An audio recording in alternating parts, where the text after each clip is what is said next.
Hello friends, hope you all are doing very well. This is Bappa from Wise Things IoT Solution Services. So today I will walk you through our cloud IoT platform that help you deploy your IoT solutions in the cloud end to end very quickly and easily. So using our device agnostic cloud API and database services, you can send the data collected by your device or gateway set field to our database server, and the data is saved there. So currently our database server accept data through GSM, HTTP or HTTPS or MQTT. So once your data is there at the database server, you can use our cloud API services and build applications like a dashboard application, a mobile application, or a BI visualization tool for an enterprise and access them from anywhere. So let us see how this works.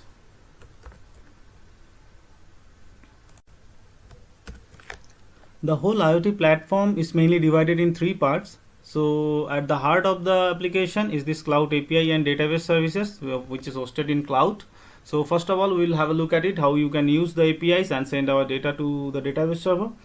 And then in the next part, we'll see how the devices or gateways can send data to our database server. As you can see, OEM manufactured machines also can send data, or data can be received from our applications like ERP application and accounts application. Okay, so we'll have a look at two live examples. One is with HTTPS and one is with MQTT. So I will share this code as well, so that you can use these codes in your device to send data to the database server. And lastly, we have a out of the box dashboard creation service. So this is a simple drag and drop kind of dashboard. So we'll have a look how we can create a dashboard like this and visualize what our devices are sending. So let us begin one by one.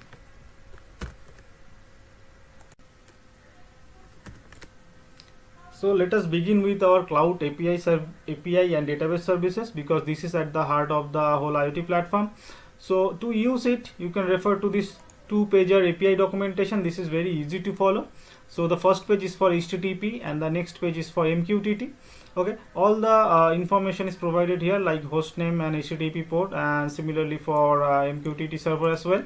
Okay, so to start using it, what you can do, there is you can just copy this request sample. Okay, simple request sample, and then open a browser and put it in a browser. And just before I press enter, just to explain, up to here the API is always same. Okay, then after that you put your thing name, and then you can post any variable. Okay, like a is equal to, I am posting a is equal to 35. Okay, and I press enter. So the API gives you back this JSON. This data is saved in our record. So you can post any number of variables, like I can then post and b is equal to 78. So you just add a and post as many numbers of variable. So I press enter, and this gives you this response.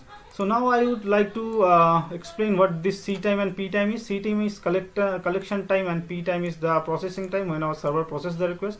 So normally if their network is up, then P time and C time should be ideally the same, but sometimes networks are down. In that case, your device might record the data with a collection time in its memory, and when the device come back to network and it send all this data together, so in that case C time and P time would be different. So it is up to you. C time is the optional parameter. You may or may not send it. So let me show you one example with C time. So if your device is equipped with the RTC module, you can record the collection time and you can send it like this. Okay, my thing, and I will not, for humidity I will change to A. Okay, so you see I am not changing the thing name. Okay, and our database is a NoSQL database. It can take any number of data in a record. So that is the advantage of having this NoSQL here. Okay, so this is what our API service responds with. Okay, and then so to get back your data what you have posted, you just need to do like this. You just type of thing name is equal to the my thing for the device for which you want the data, and press enter. So this API service returns you the last data, but if you want to return more number of data than the last data, then you can just add another parameter like count is equal to like say 4, if I want to get back 4 data. Okay, so the device give me 4 data back here, JSON with comma separated here, you can see. Okay, and the count you can have up to maximum 20. Okay, but it will give you back as many data possible if there are not 20 data, though the max number is 20, but please remember our database saves all the data, not only 20, so you can get all the data back anytime you need it. Okay, so that is about the API service and its response. So using this JSON responses, you can build your dashboard service, or some third-party software like ERP or any other software, or you can build a mobile app on top of it. So that is what our API services offer. Okay, so now let us move to the next part, how our device can say. Now I am typing all this in URL, so how our device can do the same thing, how our devices can send data, how your gateway can send data to our platform. Let us have a look at that.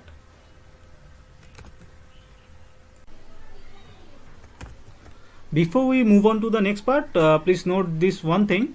If you ask for data for some device name which has never sent data, say I ask for data for device X which has never sent data, we have no records in our database, so it comes back with a message like this. So if you misspell the device name, or you just mix up large cap small cap, then you get a message like this. So when we later look into our dashboard part, our dashboard also use the same API service. So if you try to onboard a device name in the dashboard which has never sent data, or you misspell the device name, you will get a similar message like this.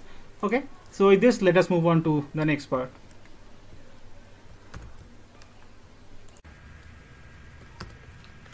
Let us now have a look at the devices, how your device can send data to the platform. Okay, so this is the code, this Wi-Fi temperature, humidity, random number status, and a GPS location. So this device is randomly collecting this data and sending to our API platform.